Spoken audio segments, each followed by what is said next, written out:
जंगल में राम और श्याम नाम के दो डायनासोर भाई रहते थे। दोनों भाई साथ साथ ही रहा करते थे।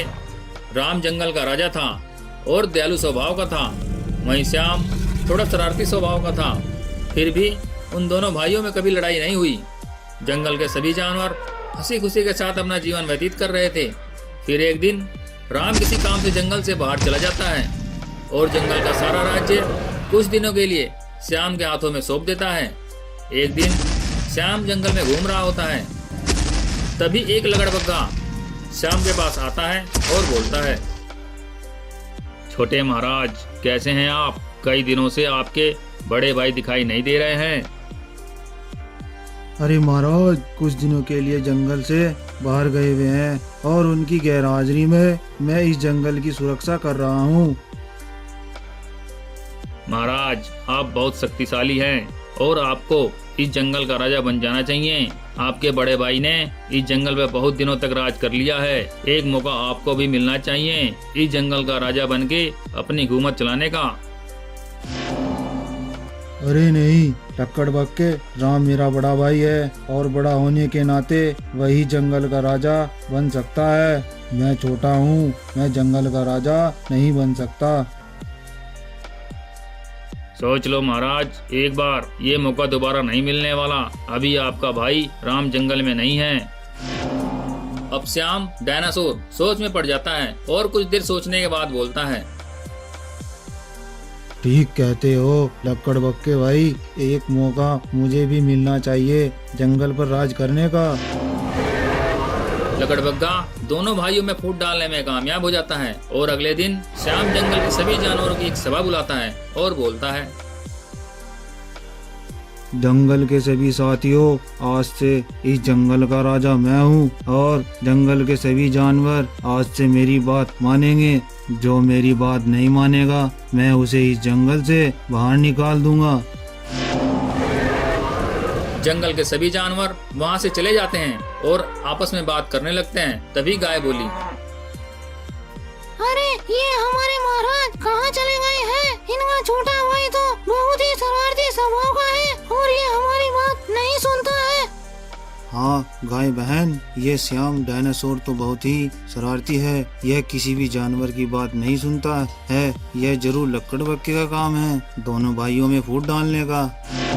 हाँ बालू भाई, इस लकड़बग्गे ने ही श्याम को अपनी बातों में फंसाकर अपने ही भाई के खिलाफ भड़काया है। ये सब मैंने अपनी आंखों से देखा है और सुना है। हमें जल्दी ही महाराज को ये बात बतानी चाहिए, लेकिन महाराज तो जंगल में नहीं है। हमें उनका इंतजार करना चाहिए। उनके आने पर हम उन्हें ये सारी बात बता देंगे। उधर श्याम डायनासोर जंगल के जानवरों से भोजन मंगाता और मजे से खाता। वह श्याम रोज रोज जानवरों से खाना पानी मंगाता, जिससे जंगल के जानवर परेशान रहने लगे। लेकिन किसी भी जानवर में इतनी हिम्मत नहीं थी कि वह श्याम डायनासोर को मना कर सके। कुछ दिनों के बाद राम डायनासोर अपने जंगल वापस आता है और वह देखता है कि श्याम उसका छोटा भाई जंगल का राजा बन गया है। राम बोलता है, अरे श्याम मेरे छोटे भाई, ये क्या है? तुम जानवरों को क्यों परेशान कर रहे हो? बड़े भाई, मैं अब इस जंगल का राजा बन गया हूँ। जंगल के सभी जानवरों ने मिलकर मुझे राजा बनाया है और मैं शक्तिशाली भी हूँ। राम डायनासोर चुपचाप वहाँ से चला जाता है और जंगल के जानवरों के पास जाता है और बोलता है, अरे साथियों, मेरे ना रहने पर यहाँ पर क्या हुआ? मेरा छोटा भाई राजा कैसे बन गया? जंगल के सभी जानवर जंगल की सारी बातें राम को बता देते हैं। उधर लकड़बग्गा मौके की तलाश में था।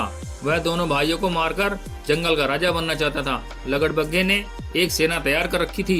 लकड़बग्गा अपनी सेना को लेकर श्याम डायनासोर के पास जाता है और बोलता है, अरे श्याम डायनासोर, आज से तुम इस जंगल के राजा नहीं हो। ओ लक्कड़बग्गे, ये क्या बोल रहा है तू?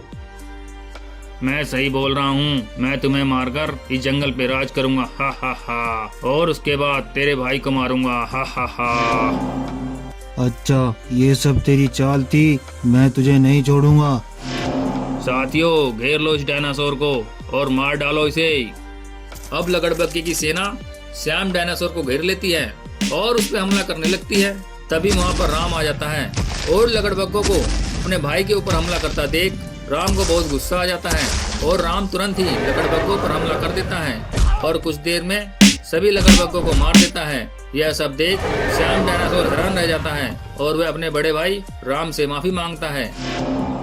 भाई मुझे माफ कर दो, मैं लकड़बग्गे के बहकावे में आ गया था, मुझे ऐसा नहीं करना चाहिए था और आप ही इसी जंगल के राजा हो।